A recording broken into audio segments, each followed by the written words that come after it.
And we extend my warmest welcome to you all to IMPRI Web Policy Talk. We are gathered today for a panel discussion on Viksit Bharat, Developed India by 2047 and a Union Budget 2025-26 as part of IMPRI's sixth annual series of thematic deliberations and analysis of Union Budget 2025-26. So, this discussion is being organized by the Center for the Study of Finance and Economics, IMPRI, Impact and Policy Research Institute, New Delhi, as a part of IMPRI Web Policy Talk series. I welcome you all to this enlightening deliberation and thank you for tuning into this discussion. So, now let me introduce this team gathering.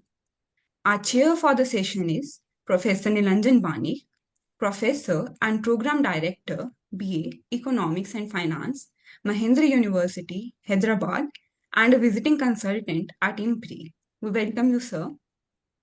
The distinguished panelists for the session are Mr. Sobumoy Bhattacharjee, Consulting Editor, Business Standard, and a Professor of Practice, Director, Center for Regulatory Governance, Jindal Global Law School, OP Jindal Global University, Sonipat.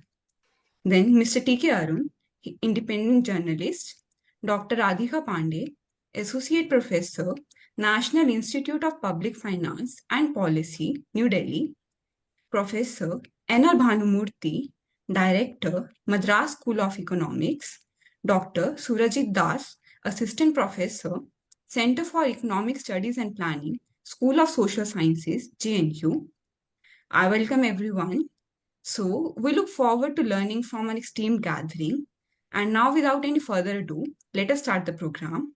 So, it's my honor and privilege to invite Professor Nilanjan Banik, sir, to start the program with the chair's opening remarks. Over to you, sir. Thank you, Vanli. Hello and welcome all of you to this special session on budget. So we have heard from the finance minister yesterday some of the main points which have been talked about, and our eminent panelists are going to elaborate on that. Is the big thing this time, what we heard from the budget is a big tax rebate, in particular for the middle class.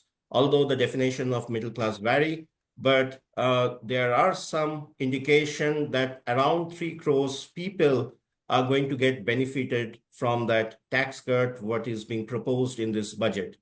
Now, there will be some additional benefit in the macro level. For instance, the increase in consumption expenditure, because of late what we are seeing, and a tepid consumption expenditure growth, something which is also getting reflected in the stock market and the overall sense that maybe the rural economy was not doing well.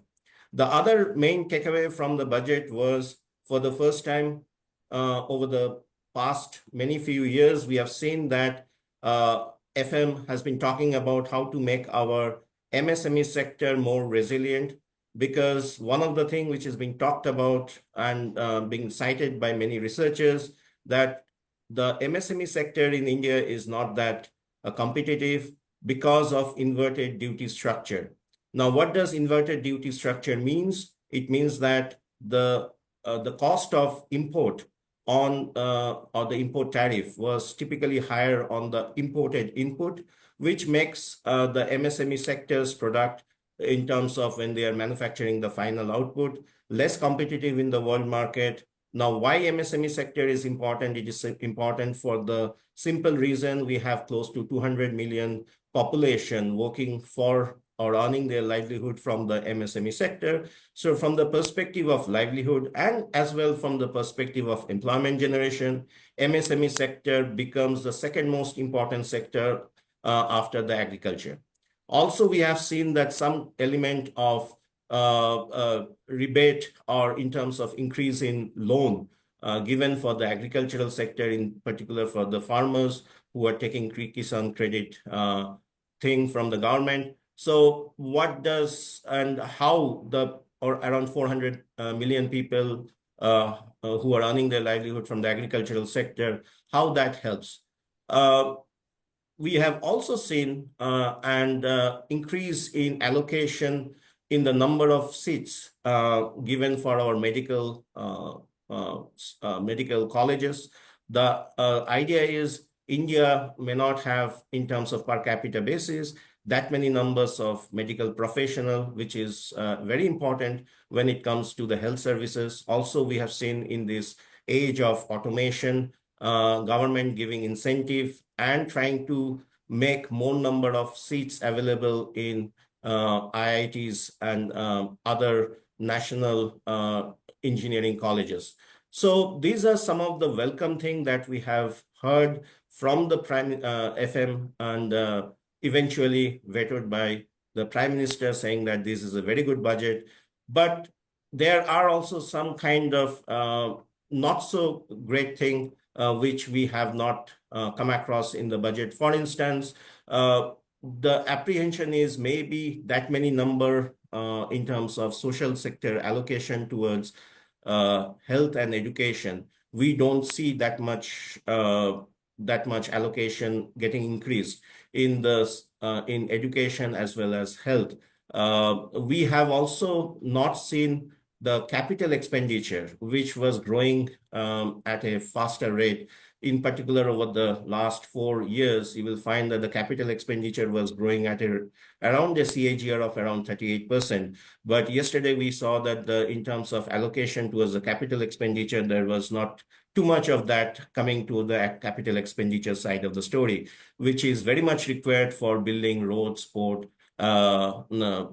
hospitals, and basically physical infrastructure that we are talking about. So what would be the implication of that in terms of the growth that we see? Because there are two ways to approach this. One way to approach this is when you are doing the capital expenditure, maybe you are talking about the indirect way of boosting the multiplier. And that will actually help to boost income, and therefore eventually that will lead to increase in consumption. But maybe the FM has chose the more direct route of giving the tax concession to the middle class, which will have a more direct impact, hopefully in the short run, in terms of boosting consumption expenditure.